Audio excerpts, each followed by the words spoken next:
Amém, amados, eu saúdo os irmãos com a paz do Senhor, e nessa hora eu venho deixar uma palavra para a sua meditação, que se encontra no livro de 1 Coríntios, capítulo 7, que tem como título O Casamento. Nós vamos tratar de vários assuntos a respeito, né, desse assunto. Paulo aqui ele vai trazer uma resposta para cada um dos irmãos que fizeram várias perguntas a Paulo, né, eram novos convertidos, pessoas que estavam entrando agora, né, para a igreja, passaram a ser cristão e tinham muita dúvida. E Paulo estava ali para esclarecer as dúvidas dos irmãos e para trazer a palavra certa conforme cada um necessitava.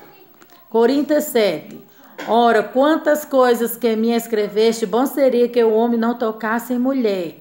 Mas por causa da fornicação, cada um tem a sua própria mulher e cada um tem o seu próprio marido. O marido paga à mulher o que é devido benevolência, e ela dá a mesma sorte à mulher ao marido. A mulher não tem poder sobre o seu próprio corpo, mas tendo o marido, e também da mesma maneira o marido não tem o poder sobre o seu próprio corpo, mas tendo uma mulher. Aí agora eu vou ler no versículo 10 que fala, adiantar um pouco, porque essa carta é grande e a gente ainda tem muito assunto a ser tratado. Todavia os casados mando, não eu, mas o Senhor, que a mulher não se aparte do marido, e se porém se apartar, que fique sem casar, ou que se reconcilie com o marido, e que o marido não deixe a mulher, mas ao outro digo, eu não, o Senhor, que se algum irmão tem mulher descrente e ela consente em habitar com ele, não o deixe. E se alguma mulher tem marido descrente e ele consente em habitar com ela, não o deixe. Porque o marido descrente é santificado pela mulher, e a mulher descrente é santificada pelo marido, e de outra sorte os vossos filhos seriam imundos, mas agora são santos. Lá na frente, no versículo 40, fala, será, porém, mais bem-aventurado se ficar assim segundo o meu parecer, e também eu cuido de que o Espírito de Deus. Amém, amados? Agora nós vamos fazer um estudo em cima dessa palavra, que provavelmente vai ser gravado 2 vídeos, porque tem muita informação a ser passada em cima dessa carta, dessa palavra aqui que Paulo passou para os irmãos novos convertidos na fé de Coríntios. Então, como tem muito assunto, vai ser 2 vídeos. Esse é o primeiro vídeo e provavelmente vai ter outro vídeo também que eu vou postar no canal. Vocês assistam os 2 para entender melhor, para que vocês venham ter um entendimento melhor. E aqui nós vamos começar lendo, fazendo o comentário dessa maneira. 1 Coríntios capítulo 7, o apóstolo Paulo responde à pergunta que os membros da igreja de Coríntios tinham feito a respeito de casamento, sexo, divórcio, novo casamento, celibato, ficar solteiro, ficar viúvo e assim por diante. Meus irmãos, nós sabemos que Paulo escreveu a primeira carta aos Coríntios, entre outras coisas, para resolver uma série de problemas que havia surgido na igreja e responder também a uma carta com indignações que os membros da igreja já haviam mandado a ele, provavelmente daquela comissão que é mencionada no capítulo 16 de 1 Coríntios, lá no final,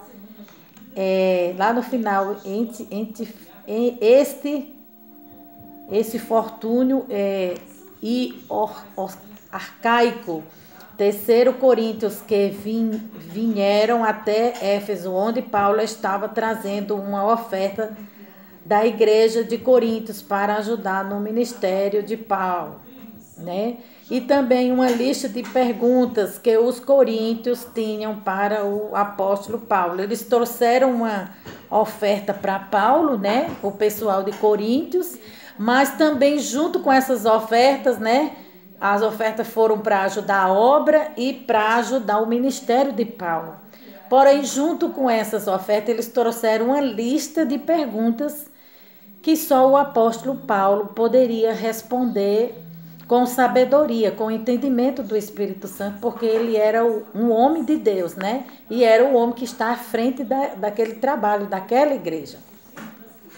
Além disso, Paulo tinha tomado conhecimento por uma família de lá de Corinto que ele maneia família logo no início da carta, era família de uma senhora chamada Cleo. Paulo tinha tomado conhecimento por parentes de Cleo de que as coisas não estavam bem na igreja. Tinha dissensões na igreja. Havia 4 grupos formados em torno das personagens mais recentes da história da igreja: Pedro, Paulo e Apolo. Então, cada um falava que estava, né? Essas dissensões eram coisas fúteis e banais, porque, na verdade, nós servimos a Cristo. E aqui essas pessoas estavam medindo força entre si, medindo quem era melhor, medindo conhecimento. Não, eu sou de Pedro, um dizia eu sou de Paulo, eu sou de Apolo, que conhece mais, tem mais sabedoria, né? Então isso aí só trazia divisão e dissensão dentro da igreja, né? E Paulo estava para combater esse tipo de coisa, né? Uns diziam que era de Cristo, uns diziam que era de Pedro, outros diziam que era de Paulo, de Apolo, e uns diziam que era de Cristo.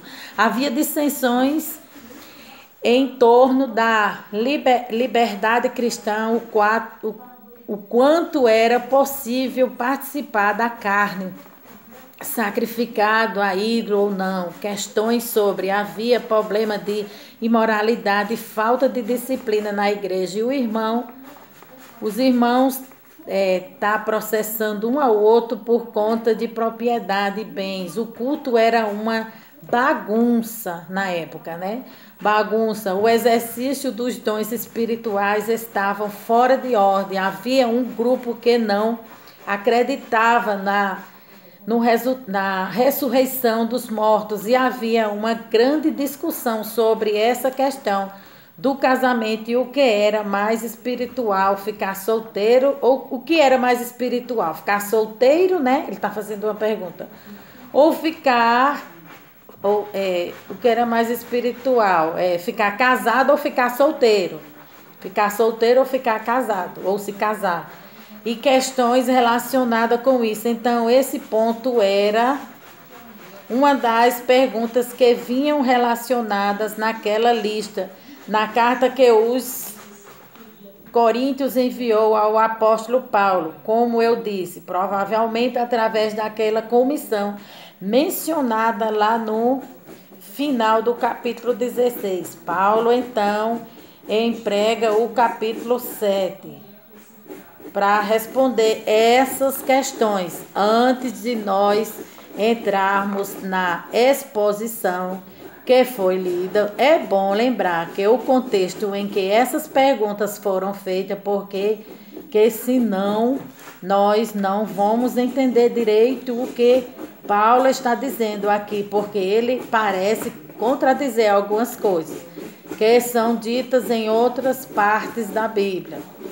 Primeiro, a gente tem que lembrar que os coríntios, eles eram gregos, e os gregos gostavam de filosofia como o brasileiro gosta de futebol. Então, eles apreciavam debates entre os filósofos, eles gostavam de ir para a praça para ouvir os sofistas, né? Os sofistas eram filósofos ambulantes que iam de cidade em cidade, nas praças, expor as suas ideias, exibindo os recursos de oratórias, né? Oratória é a arte de falar bem em público para atingir um objetivo, né? Esse pessoal gostava muito de ficar, né? Esses gregos novos convertidos gostavam de ficar nas praças escutando os sofistas que ficavam contando essas histórias, né? Faziam o povo chorar, faziam o povo rir, eles tinham uma oratória. A oratória é a arte de falar bem em público para atingir um objetivo, tanto na parte espiritual como na parte humana, né? Impressionando o povo, num minuto eles faziam a multidão chorar, no outro minuto eles faziam a multidão rir, usando palavras de efeito, frases preparadas. Então os coríntios amavam esse tipo de coisa, e a filosofia que predominava na época era o Neoplatonismo. O neoplatonismo é uma corrente filosófica dos séculos 3 e 4 depois de Cristo, né? É a última corrente filosófica da antiguidade do mundo grego e romano. Estou fazendo essa leitura para que os irmãos entendam melhor, né? Era uma modificação da teoria do Platão, embora ainda preservasse as ideias principais que dividiam o mundo em segunda realidades. Havia o andar de cima, que era as coisas do espírito. É uma comparação, né, que eles fazem aqui. O andar de cima eram as coisas do espírito. O mundo invisível, o mundo ideal das ideias. E havia o andar de baixo, que era o mundo material, palpável. Isso era o que aquele pessoal achava, né? E Paulo, ele estava para mostrar o caminho certo de ir para o céu, né? Paulo, ele combatia um monte de coisa errada aqui que esse pessoal trazia para dentro da igreja com a palavra de Deus. A palavra de Deus é quem corrige essas coisas erradas e quem nos mostra o caminho certo que nós devemos seguir. Palpável, sensível, que é um reflexo imperfeito das ideias perfeitas, que estará no mundo espiritual. Então, com essa divisão aplicada ao ser humano, os gregos, a maioria deles, os que seguiam essa ideia, o corpo era inferior à alma, porque o corpo era material e a alma é espiritual. A alma não tem a ver com o andar de cima e o corpo tem a ver com o andar de baixo. Então havia certo desprezo com o corpo inconstante, com a alma. Por isso que muitas religiões gregas dessa época insistem na salvação através do ascetismo, né? Ascetismo, o que é? São os pensadores da Grécia. Eles criam em alguma coisa. Então, eles não tinham um pensamento voltado para a palavra de Deus. Ele tinha um pensamento voltado para as coisas do homem, né? Para as coisas carnais, não para as coisas de Deus, não para as coisas espirituais do céu. O ascetismo, que era a mortificação do corpo, que era a visão como a mortificação da alma. Quando os coríntios se converteram, eles trouxeram para dentro da igreja essa visão, porque leva tempo até depois das conversões, até uma pessoa mudar a maneira de pensar. Por isso, eles tinham dificuldade com a ressurreição da igreja de Corinto. Tinha um grupo que não criam na ressurreição de mortos. Então, Paulo, ele estava combatendo todo esse tipo de coisa. Então, isso era pessoas que tinham se convertido ao evangelho, mas ainda não tinha uma libertação por completo. Então, levava um tempo para que essas pessoas fossem deixando de lado esse tipo de coisa, as coisas do mundo que eles trouxeram para dentro da igreja. E Paulo estava ali para ensinar a forma certa, né, através da palavra de Deus, o caminho que eles tinham que seguir. Naturalmente, esse pensamento afeta a questão do casamento, né? Eles não criam nisso. Então, Paulo estava falando que no princípio Deus fez Adão e Eva, né? A gente pode observar que tudo começou quando Deus criou o homem, ele criou a mulher. Porque a Bíblia diz, não é bom que o homem fique só, né? Por isso que ele fez um adjuntor, uma companheira para fazer companhia. Eles não criam e os já casados queriam se separar por causa desse ensinamento errado dos coríntios. E Paulo teve que combater através da palavra de Deus esses ensinamentos de homens, não de Deus. A cidade de Corinto era extremamente imoral, o ambiente era erotizado. Os coríntios eram famosos pela prostituição que corria pelas ruas, e descobriu-se nas ruas de Corinto o que parece ser o restante de um bar, onde tinha inclusive um cervejo adulto. Tinha um duto que trazia a cerveja canalizada lá de dentro dos barris diretamente para os frequentadores de lá. Então lá tinha bar, lá tinha prostituição, lá tinha uma série de coisas erradas. Então Paulo teve que agir fortemente para combater esse tipo de coisa, né? Que são obras da carne e leva a pessoa para o inferno. A pessoa que fica nessa prática e não quer um arrependimento, não quer nascer de novo, alabra subierga, não quer ter uma vida com Cristo, não quer mudar de vida, ter uma nova direção, elas vão para o inferno. Era isso que Paulo estava querendo mostrar para ele, e é isso que a palavra de Deus nos ensina. A cidade era tão imoral, era tão corrompida, que na antiguidade tinha um verbo que foi cunhado a partir do nome de Corinto, que era o verbo corintilizar, que significa corromper alguém. O ambiente de muitos erotismo. Então, como é que era que o cristão poderia permanecer solteiro e puro, né? Porque se ele fosse solteiro, ele tinha que ficar solteiro e puro, não podia se corromper de maneira nenhuma, né? E Paulo estava mostrando aqui isso aí. Quando as tentações estavam, como é que ele ia permanecer puro, né? Aqui está falando. Quando as tentações estavam em todo o redor, se você virasse a esquina, tinha uma prostituta. Se você virasse na outra esquina, tinha um barzinho. Então ele estava cercado, né? O diabo estava dominando aquele lugar. Então a palavra de Deus teve que entrar como uma espada para cortar, né, pela raiz e desfazer todo esse mal naquele lugar.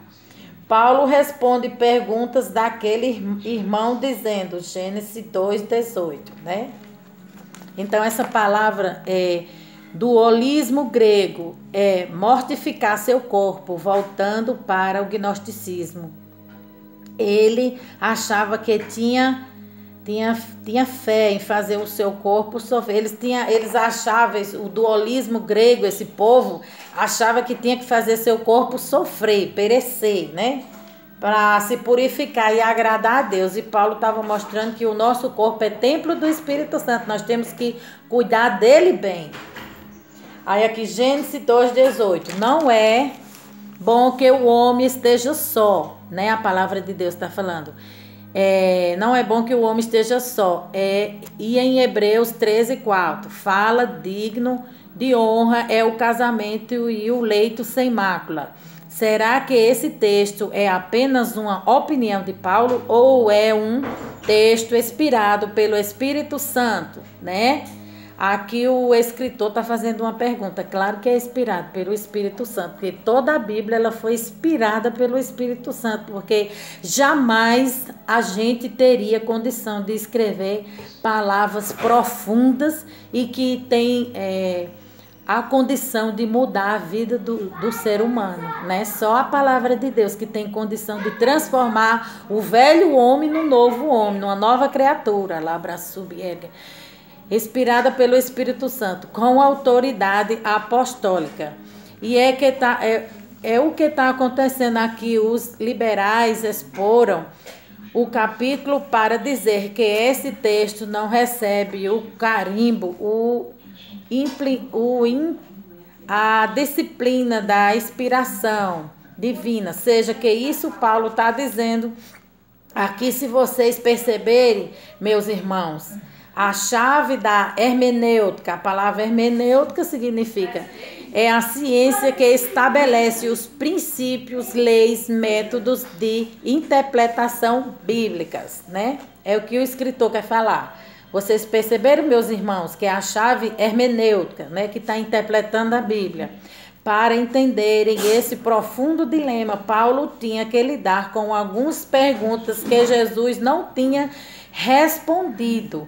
Portanto, em vez dessa posição colocar em dúvidas a inspiração divina, Paulo está dizendo que o que ele escrevia era igual em autoridade que Cristo já havia ensinado, né?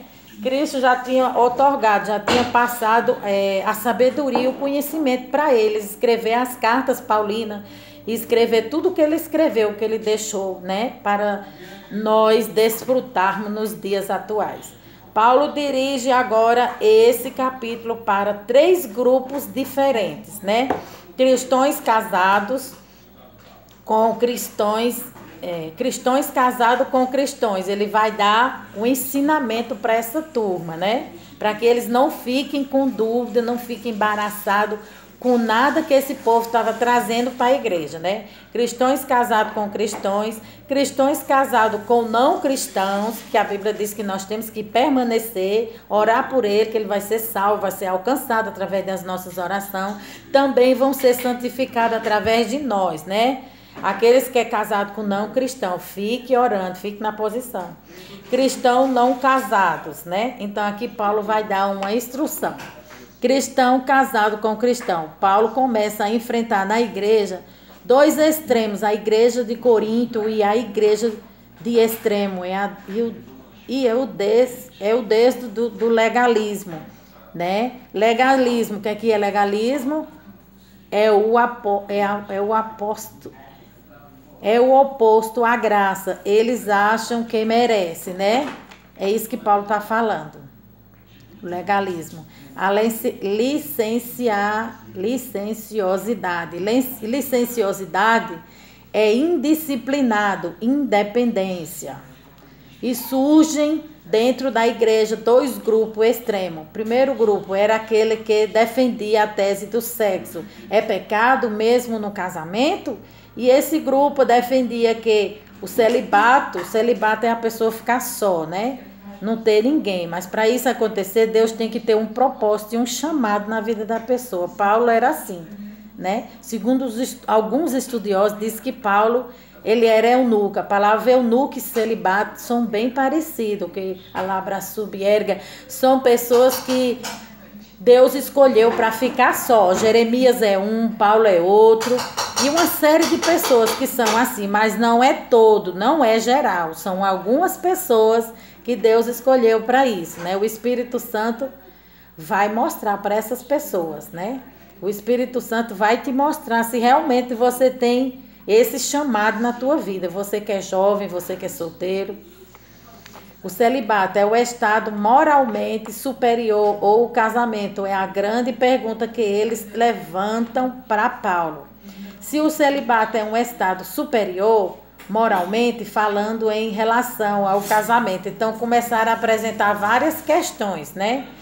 Querendo botar Paulo na parede, a labra subierga. Às vezes, né, existem pessoas que são desse jeito, quer botar as outras pessoas na parede, quer botar Deus na parede para que a pessoa aceite aquilo, que a pessoa traga a solução para aquele problema, que a pessoa faça do seu jeito, da sua forma, da sua maneira. E Deus está mostrando aqui que não é da minha nem da sua maneira, mas é da maneira certa que a palavra de Deus nos dirige, nos orienta. Paulo trouxe a resposta para todos esses grupos, tá, irmãos? Grupos, o segundo grupo, o grupo talvez formado por maioria de judeus, era aquele grupo que achava que ficar solteiro era um pecado e que o casamento não é opcional, mas é obrigatório. E a pessoa que não casa está pecando, porque ficar solteiro ou ser um celibato é estar numa posição moralmente inferior aos casados, né? Esse era o segundo grupo que Paulo estava nesse dilema para resolver isso aí. Então não era fácil, para você ver as questões da labra subierga que aconteciam dentro desse tempo aqui, nesse texto aqui, nesse contexto aqui, nesse tempo, nessa igreja. Acontecia uma série de problemas e Paulo realmente ele tinha que estar no óleo, estar no azeite, estar cheio da graça e cheio do conhecimento de Deus para poder dar a resposta certa, né, para aquele grupo, para aquele povo ser dirigido e ir para o céu, né? Porque se ele ensinasse algo de errado, com certeza Deus ia cobrar dele. Então Paulo estava sempre lendo as cartas, né? Paulina, sempre lendo a Bíblia, sempre lendo as escrituras, porque naquele tempo era um pergaminho, né? Era pele de carneiro e pele de ovelha, que era o papel da época, né? Então ele abria os pergaminhos e estava sempre com seus pergaminhos, com seus livros. Paulo gostava muito de ler, ficar informado, né, das coisas. Então aqui fala, Paulo enfrenta aqui, porque ficar solteiro ou ser um celibato está numa posição moralmente inferior aos casados. Paulo enfrenta essas duas facções, né? Esses dois extremos na igreja e combate ambos. E é muito interessante entender que Paulo disse tanto o casamento quanto o celibato não são carismatos, são dons, né? Ele está dizendo que é um dom de Deus, tanto casar como ficar solteiro, é um dom, Paulo está falando. Como tem dom de misericórdia, como tem um dom do governo, dom de liderança, dom de evangelismo, dom de pastorear, dom de administração. Paulo coloca o casamento como um dom e coloca o celibato também como um dom. Aleluia! Ô glória! Então Paulo era um homem cheio de sabedoria, cheio do Espírito Santo de Deus, né? Tanto que ele abriu muitas igrejas, ele fundou muitas igrejas, né? E o Espírito Santo o capacitou, né? Para que ele fosse ajudar os irmãos, ajudar os novos convertidos, ajudar a Timóteo, a Tito, né? E a outros irmãos mais. Ele ajudou muita gente, né? Ir para o céu. Não só ele foi para o céu, mas ele ajudou através da palavra de Deus. E aqui nós vamos ler em 1 Coríntios 7, que fala: ora, quantas coisas que me escreveste, bom seria que o homem não tocasse em mulher. Então, Paulo está escrevendo essa palavra, dando a resposta para os irmãos de Corinto que fizeram pergunta para ele a respeito de casamento, de divórcio, de solteiro, de separação, de uma série de coisas, né? Paulo está falando, ora, quantas coisas que me escreveste, bom seria que o homem não tocasse em mulher, não tocasse no sentido de ficasse abraçando, ficasse abrasando, né? Mas no versículo 2, mas por causa da fornicação, do pecado, né? Fornicação é pecado. Cada um tem a sua própria mulher e cada um tem o seu próprio marido. Ele está falando, cada um tem a sua própria mulher, uma mulher para um homem. E tem o seu próprio marido, né? Aqui não está falando de poligamia, que tinha pessoas que adotavam esse tipo de coisa. Poligamia é casamento com várias pessoas, vários homens e várias mulheres. Paulo está combatendo esse tipo de coisa, porque é pecado. Né? Nós representamos a noiva de Cristo, e como a noiva de Cristo, né, a noiva é só uma e Cristo é só um, então nós temos que viver em santidade, de acordo com a palavra de Deus, né? No versículo 3 fala, o marido pague à mulher a devida benevolência e da mesma sorte a mulher, o marido, então a benevolência, ela seja uma mulher assim que honre seu marido, né? Uma esposa que honra o seu marido e que o esposo honra a sua esposa. É isso que ele está falando, né? Dê a ele o que ele merece, a honra, o respeito, né?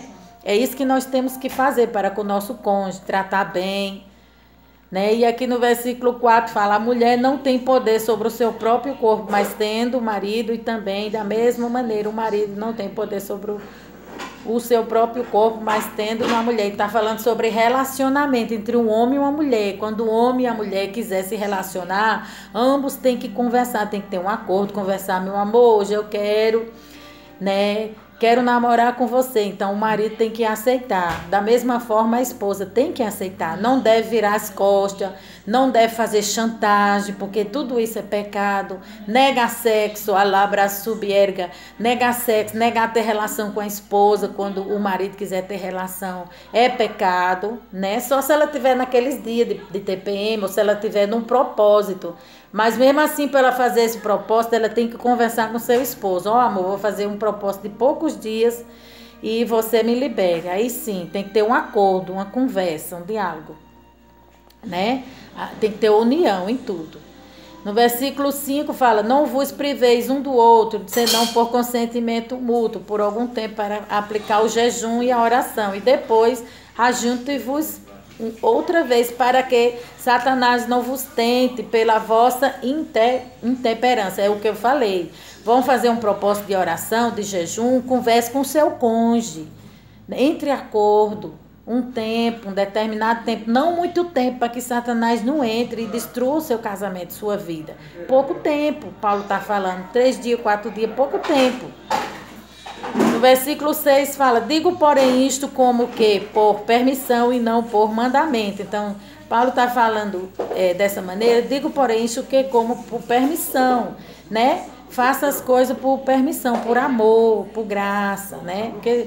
Porque você sente vontade, né? Porque você quer obedecer a palavra de Deus. Não é um mandamento, mas é uma permissão. Porque quereria que todos os homens, versículo 7, fossem como eu mesmo, né? Ele é tipo um eunuco, ele não tem esposa, né? Segundo os estudiosos, alguns estudiosos nunca relataram Paulo, não ficamos sabendo até o exato momento que Paulo tinha família, tinha esposa, não tinha nada disso. Paulo, segundo os estudiosos, era um homem eunuco, era um jovem solteiro, né? Ele é intitulado aqui por alguns estudiosos como um jovem solteiro. Ninguém viu Paulo com família. Paulo não tinha família. Porque queria que todos os homens ficassem como eu mesmo. Então, ele não tem ninguém, só tem Jesus. Mas cada um tem de Deus o seu próprio dom. Então, ele está falando que isso é um dom de Deus. Casar é um dom, como ficar solteiro também é um dom de Deus. E nem todos têm o mesmo chamado, o mesmo propósito. Uns Deus tem chamado para constituir família, outros não. Um dom, e um de uma maneira e outro de outra, né? Ele está falando, digo, porém, aos solteiros e às viúvas que ele é bom que ficasse como eu, que ficasse só, ficasse aguardando no Senhor. É isso que ele está falando. Mas se não pode conter-se, casem-se, porque é melhor casar do que arder, do que ficar abraçando, esquentando o corpo, né? Porque quando você atiça essa carne velha, ela não presta para nada. A tendência é pecar mesmo. É isso que Paulo quer falar. É melhor casar, fazer as coisas tudo certinho, que Deus vai abençoar. Tanto o solteiro como o casado é abençoado pelo Senhor. Porém, os casados cuidem agradar o seu marido, né? E façam a obra de Deus. E aos solteiros, ele cuide em agradar o Senhor, em fazer a obra na casa do Senhor. Todavia, aos casados, mando não eu, mas o Senhor, que a mulher não se aparte do seu marido, fique casada. Se, porém, se apartar, que fique sem casar, ou que se reconcilie com o marido e que o marido não deixe a mulher. Então, Paulo está dando um conselho que se separarem, né, por algum motivo, seja ele qual for, vão ficar só, porque o casamento é uma aliança, é um voto, e voto não se quebra, né? As pessoas esquecem de falar isso, né?